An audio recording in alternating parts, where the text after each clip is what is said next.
Hello and welcome to the latest episode of the Doula Darcy podcast, coming to you live from my hotel room in Clearwater, Florida at the Birthworker Retreat.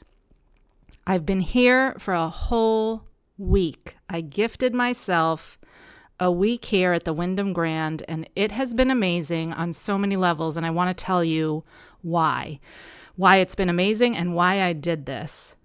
I run a lot of retreats.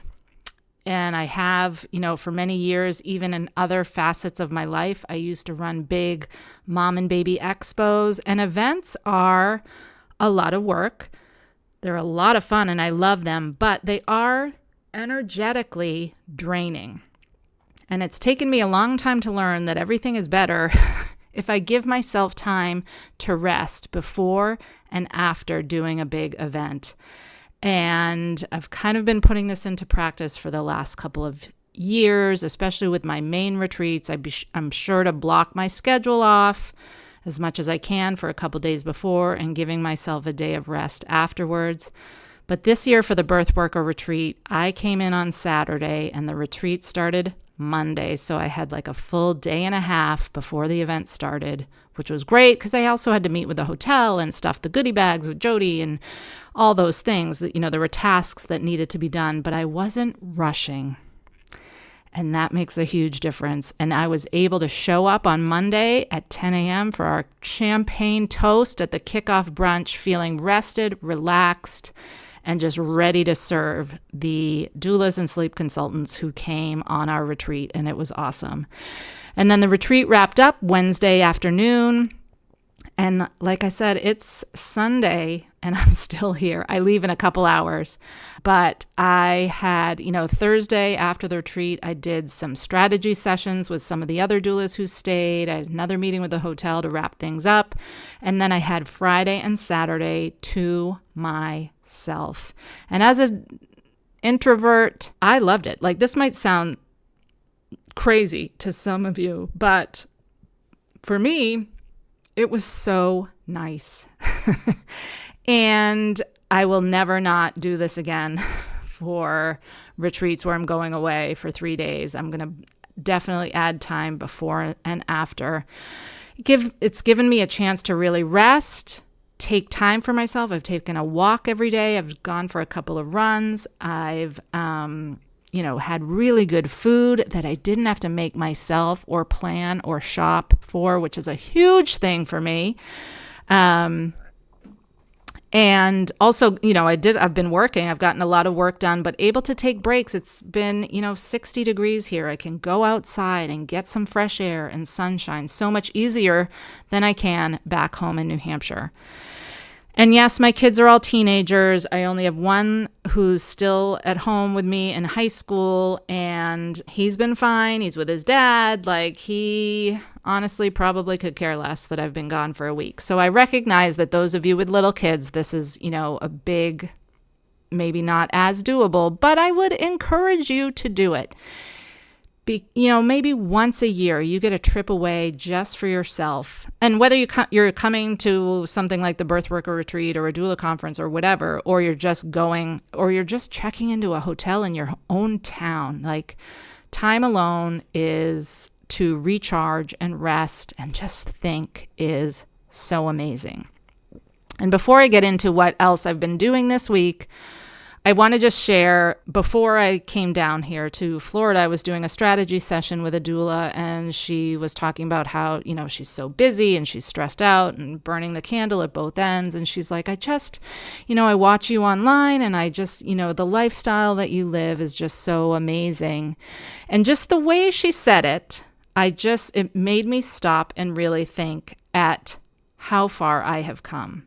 Yes, I lead an amazing lifestyle right now, but I want you to know, and this is something I didn't really realize maybe in my 20s, watching people, people that had boats or people that took lots of vacations or lived in a big fancy house. I would just be like, well, it must be nice for them living that lifestyle that they were just handed. I don't know, it sounds ridiculous saying it out loud, but I didn't really realize that they, in most cases worked for that. Yes, some people are handed a cushy lifestyle, but the majority of people who haven't. So anyway, my lifestyle, which she was referring to the fact that I travel a lot, I have the freedom to work from home all the time or anywhere I want. I can ski on a Wednesday because I can make up the work on a Saturday if I need to. I'm there for my kids when they need me. I do all the things I want to do because my business, I have created this lifestyle. That's what I want you to hear. I have consciously, over the past several years, designed my business to fit this lifestyle because I am right now living my dream life. And it took a while to get here. I don't want to make it sound like I snapped my fingers and just did this. It's been years in the making, years in the dreaming, and years in the planning. And I'm here to tell you, you can do the same. You can design your dream lifestyle. Maybe it looks completely different from mine. I'm not saying mine's the best, but you can design your lifestyle. You can also design your business to fit that, and not only fit that, to serve that, to give you the funds and the freedom that you need to have this lifestyle. And it starts with simple things like, I'm so busy, I don't have time to work out, or I don't have time to meditate. Right there, create the lifestyle that gives you that time. What can you move around in your current schedule? What's the 15 minutes you can carve out of every single day to sit down and meditate? Make it happen. So I want to give you a little insight into what my life was like growing up, because I most definitely was not handed this lifestyle. I grew up in the woods of Maine, and yes, I have the privilege. I have two loving parents who were so amazing. I love my parents. They were great parents, and I never missed a meal. We were never hungry, but we lived in this little cape that was 200 years old. It had one bathroom for the four of us. I have a brother. The well ran dry every August. My dad constantly walked around yelling at us to turn the lights off. We had a wood stove. We had to chop our own firewood. We spent the fall out in the woods, literally chopping and dragging wood in. I joke now with my kids that I was like Laura Ingalls Wilder out there growing up. We had a garden.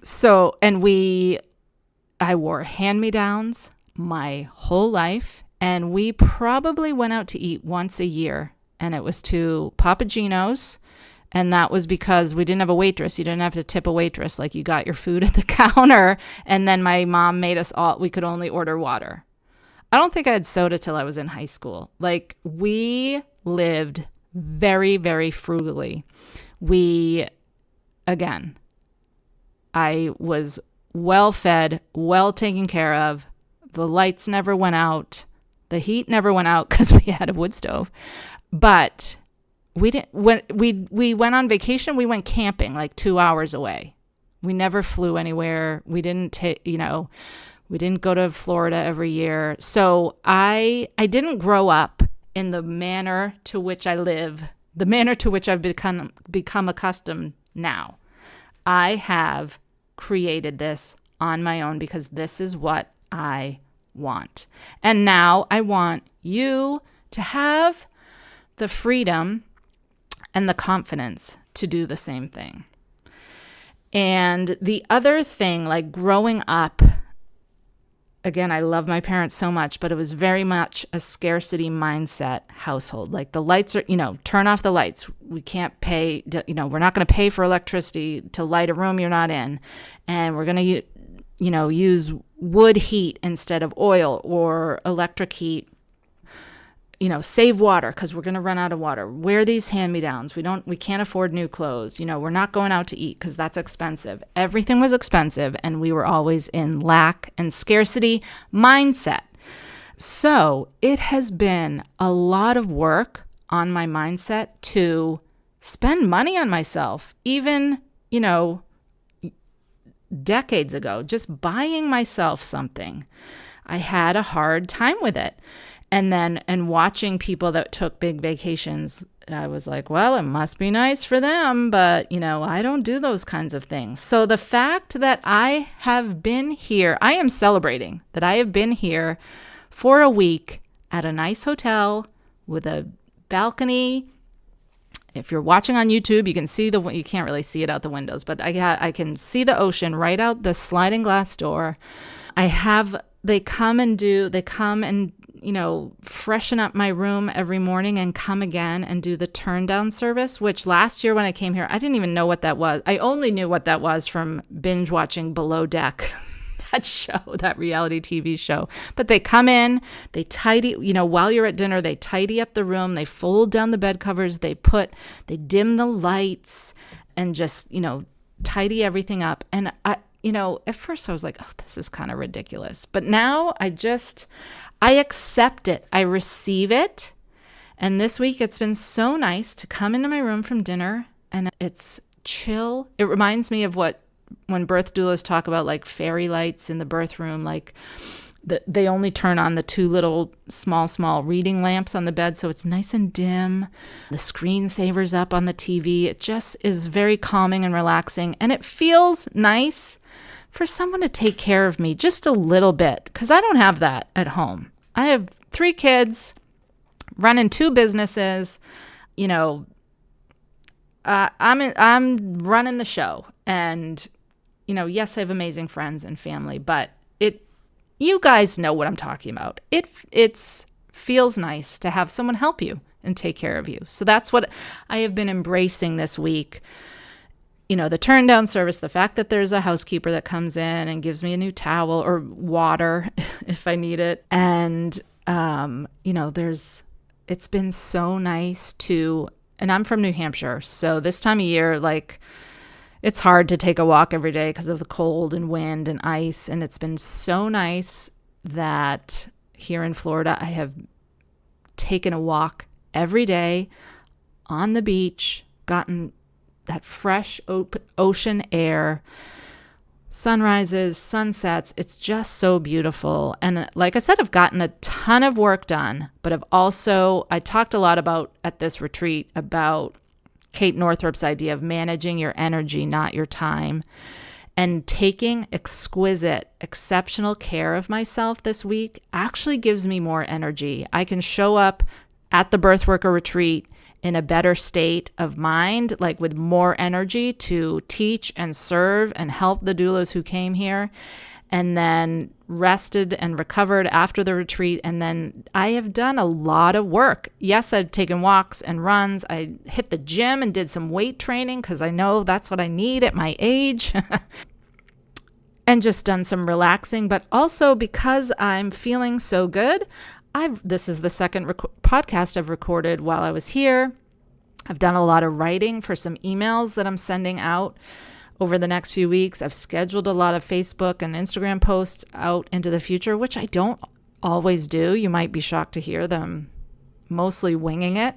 So I'm even this week I'm gifting the future version of myself with setting her up for success, taking a little bit off her plate. I've been running my agency. I paid my doulas. I'm scheduling new doulas. I did 3 new client intakes for my agency while here. So it's been this amazing, and I always say this about the Birthworker Retreat, it's somehow relaxing, but also re-energizing. So, and it's that whole idea that a flower can't bloom all year long. We need to rest, we need to relax so that we have the energy to bloom when it's time to bloom. So this is my friendly reminder to anyone out there to start working at this. Start designing your life. And yes, maybe you have a 5-year plan to be doing something like I'm doing, or, I'm trying to get the hashtag snowbird doula trending. I want to live up north in the summer and down south in the winter eventually. Maybe you're like me and want to do that. Or maybe you have some other dream life entirely. Maybe you want to throw your kids in a van and homeschool them and travel the country. Start taking steps toward that now and start working little pieces of it into your life. Do you take 10 minutes and just sip your coffee without your phone in your hand? without kids climbing on you. Can you put on a 10-minute YouTube show and just sit and enjoy and receive? And I'm really talking to the former version of myself who had 3 babies in 4 years, 3 toddlers, and I always felt like and said that I do not have an extra minute in my day to do anything for myself. And that's what I said, and that's what I believed, and it wasn't true. I could have asked for help. I could have put up some better boundaries and just, again, given myself 10, 20-minute, 5-minute blocks of time to just recharge my batteries. But there's this whole martyr victim cycle that we get into as moms. And I've been talking about this a lot lately. We get into it as doulas. Like, it just adds to that whole martyrdom cycle. Like, I'm so busy with my clients. I'm helping so many people over here. I don't have time for myself. So I hope this has inspired you. Shoot me a DM on Instagram and tell me what you thought of this episode. And if you want to come to the Birthworker Retreat next year, 2026, January 12th through 14th, we are already selling tickets. Secure your spot and just make it happen for yourself next year. You will not forget it. I'll put the link in the show notes. Head to my website and find the link. And I hope you have a great day.